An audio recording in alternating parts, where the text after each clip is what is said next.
Friends எல்லாரும் எப்படி இருக்கீங்க? நல்லா இருக்கீங்களா? நாளைக்கு எல்லாரும் ஓட்டு போட போகிறீங்க. நானுமே ஓட்டு போட போகிறேன். ஒரே எதிர்பார்ப்போடு இருக்கேன். எப்படி போட போகிறேன் என்னங்கிறது ஒரு மைண்டு ஒரே டென்ஷனாகவே இருக்குது.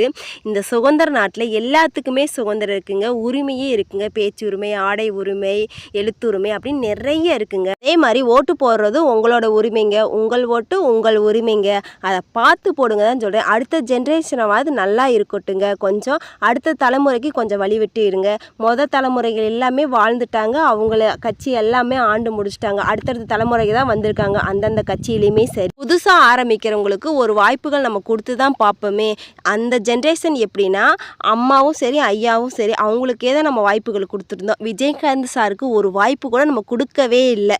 இது என்னோட தனிப்பட்ட பேச்சு தான். இது எந்த ஒரு இதுவுமே கிடையாது. எந்த இதுலையுமே அரசியல் அப்படிங்கிறது கிடையாது. இது ரொம்ப நாளாக நான் சொல்லணும்னு நினச்சிட்டு இருந்த ஒரு தான். விஜயகாந்த் சாருக்கு ஒரு வாய்ப்பு கொடுத்துருந்தா அவங்க எப்படி இந்த நாட்டை ஆண்டிருப்பாங்க அப்படிங்கிறது நமக்கு தெரிஞ்சிருக்கும். ஆனால் நம்ம கொடுக்கவே கிடையாது. அம்மாவுக்கும் அப்பாவுக்கும் மட்டும்தான் மாற்றி மாற்றி நம்ம கொடுத்தோம். நீங்களே நல்லா யோசிச்சு பாருங்கள். அவருக்கான விஜயகாந்த் சாருக்கான ஒரு வாய்ப்பு கொடுத்துருந்தோம்னா அவர் எப்படி ஆண்டிருப்பார் அப்படிங்கிறது நமக்கு தெரிஞ்சிருக்கும். அவர் எப்படி இந்த அரசியலை கொண்டு வந்திருப்பார், இந்த நாட்டை ஆடுறதுக்கு இருந்திருப்பார் அப்படிங்கிறது நமக்கு தெரிஞ்சிருக்கும். அதே மாதிரி தாங்க இப்போ அம்மாவும் இல்லை அப்பாவும் இல்லை, அடுத்த தலைமுறைகள் தாங்க இப்போ இருக்கிறாங்க.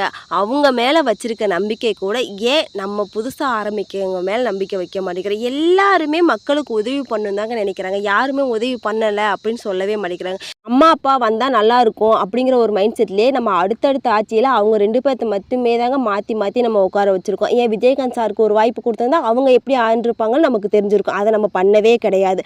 அம்மா அப்பாவும் உட்காந்தப்ப எதுங்க விலைவாசி உயர்த்தாமல் இருந்தாங்க. அடுத்தடுத்த ஆட்சியில் அவங்க உட்காந்துருப்ப ஒவ்வொரு டைமும் ஒவ்வொரு விலைவாசி உயர்த்த தான் செஞ்சாங்க. எல்லாமே அவங்க சலுகைகள் கொடுக்க விலைவாசியை உயர்த்தி தான் பண்ணாங்க. நான் அதை தரேன் இதை தரேன் அப்படின்னு சொன்னே அவங்கள உட்கார வச்சிங்க, அம்மா உட்கார வச்சிங்க, அப்பா உட்கார வச்சிங்க. அவங்க அதுக்கேற்ற மாதிரி விலைவாசியை உயர்த்தி விட்டுட்டு சலுகைகள் எல்லாமே உங்களுக்கு கொடுத்தாங்க. சலுகைகள் கொடுத்தாங்க இல்லைன்னு சொல்லுங்க. மக்களுக்கு நல்லது நிறையவே பண்ணியிருக்காங்க. அதை நான் குறையே சொல்லலை. எந்த அளவுக்கு அவங்க சலுகைகள் கொடுத்தாங்களோ அந்த அளவுக்கு விலைவாசி உயர்த்த தான் செஞ்சாங்க. நடுத்தர மக்கள் எப்போவுமே கஷ்டப்பட்டு தான் இருக்காங்க. சரிங்க ஃப்ரெண்ட்ஸ், நான் பேசுகிறது சரியாக தப்பாங்கிறது எனக்கு தெரியாது. என் மைண்டுக்கு தோணுச்சு சொல்லணும்னு தோணுச்சு சொல்லிட்டேன்.